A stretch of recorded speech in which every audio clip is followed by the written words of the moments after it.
Hello guys, welcome back to our YouTube channel. In today's video, we are going to learn how to have control over your ads. Let's begin with the tutorial. Firstly, open your Candy Crush app. Then after, make sure you're logged into your Candy Crush account. Then after, tap on a gear icon or setting icon on your top right corner after opening. There you can see the option of profile. Over here you can see, tap on it. Here your King's account is over here.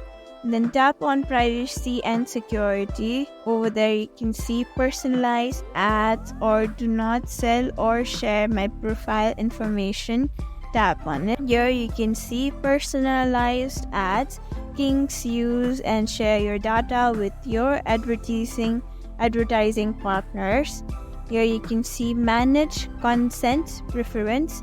Here if you want to manage your preference, then tap on it and then turn it off. What it does is tap on this icon to turn it off, and your ads won't be shown. Turn all these off, then ad won't be shown.